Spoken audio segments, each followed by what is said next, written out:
Samajwadi party के मुखिया क्या कहते हैं गोबर से मुझे दुर्गंध आती है। इनकी असलियत यही है क्योंकि गौ माता को कसाईयों के हवाले करते थे। इनकी परेशानी तो वह है कि इनके मित्र कसाई सब चले गए जहन्नुम में।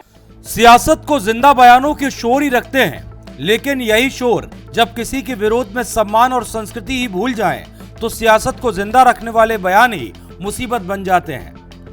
अखिलेश यादव ने बीते दिनों गौशालाओं को लेकर जो विवादित बयान दिया था, वो उनके लिए फिलहाल मुसीबत बन चुका है। कहानी को अच्छे से समझने के लिए आप अखिलेश का वो बयान भी सुन लीजिए। मैं तो कन्नौज के सुगंध वाले लोगों से कहूंगा, ये भारतीय जनता पार्टी की दुर्गंध को हटाएं। अभी तो थोड़ी हटाई है, अगली बार और हटा दो, जिससे कि कन्नौज का विकास रुका हुआ आगे बढ़ जाए। आप बताइए, दुर्गंध पसंद करते हैं इसीलिए गौशाला बना रहे हैं, हम सुगंध पसंद कर रहे थे इसलिए इत्र पार्क बना रहे थे। 27 मार्च को अखिलेश यादव के इस बयान ने यूपी की सियासत में वो जंग छेड़ी जो अभी शांत नहीं हुई है। मंगलवार को खुद सीएम योगी ने अखिलेश के इस बयान पर करारा पलटवार करते हुए अतीत का जो आईना दिखाया, वो भी आपको सुनाते हैं। निराश्रित गोवंश समाजवादी पार्टी ने दिए और इसीलिए इन्होंने गायों को लावारिस छोड़ दिया था। देखा ना, समाजवादी पार्टी के मुखिया क्या कहते हैं गोबर से मुझे दुर्गंध आती है। इनकी असलियत यही है क्योंकि गौ माता को कसाईयों के हवाले करते थे। हमने कसाईयों को जब भेजा जहन्नुम की यात्रा में तो इनको परेशानी हुई।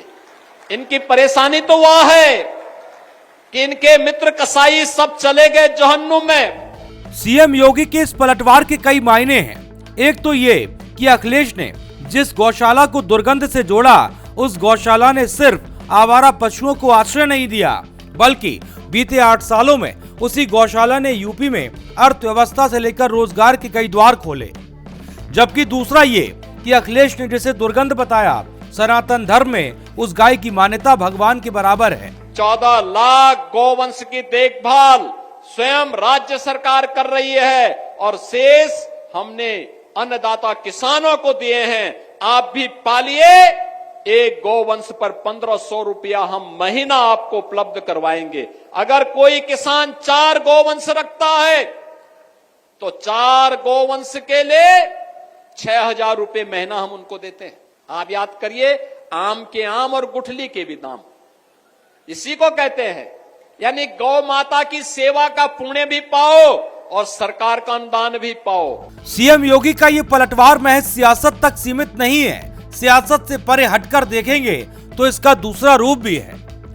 पशुपालन किसी जमाने में अर्थव्यवस्था की रीढ़ मानी जाती थी, लेकिन बाद में वो महज ऐतिहासिक आंकड़े बन के रह गई। लेकिन योगी सरकार अब उसी इतिहास को वर्तमान की हकीकत बनाने में लगी है।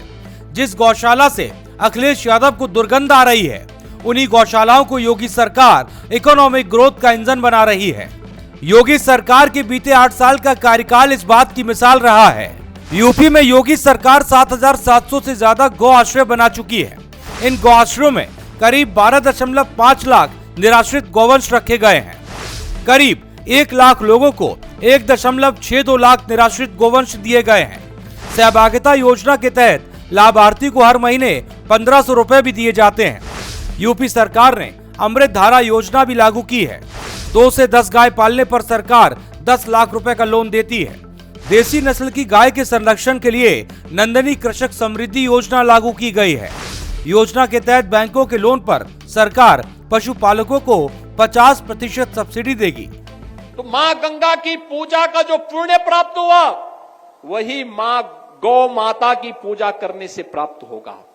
तो इस समाजवादी पार्टी के लोग जो गौ कसी करवाते थे, गौ तस्करों के साथ और कसाईयों के साथ जिनके संबंध थे, वे गौ माता की सेवा क्या करना चाहते हैं। तो उनके गौ माता के गोबर में तो दुर्गंध ही नजर आएगी। उन्हें अपने कृत्यों में दुर्गंध नजर नहीं आती है, उन्हें गौ माता की सेवा में दुर्गंध नजर आती थी और इसीलिए उनके अध्यक्ष के मुंह से निकल ही गया। दरअसल सीएम योगी मंगलवार को बरेली में थे, जहां से उन्होंने गौवंशों को लेकर ये बड़ी बातें कही हैं। बरेली में सीएम योगी ने 933 करोड़ की 133 विकास परियोजनाओं का शिलान्यास और लोकार्पण भी किया। इसके साथ ही स्कूल चलो अभियान की शुरुआत भी की। Bureau report, prime news.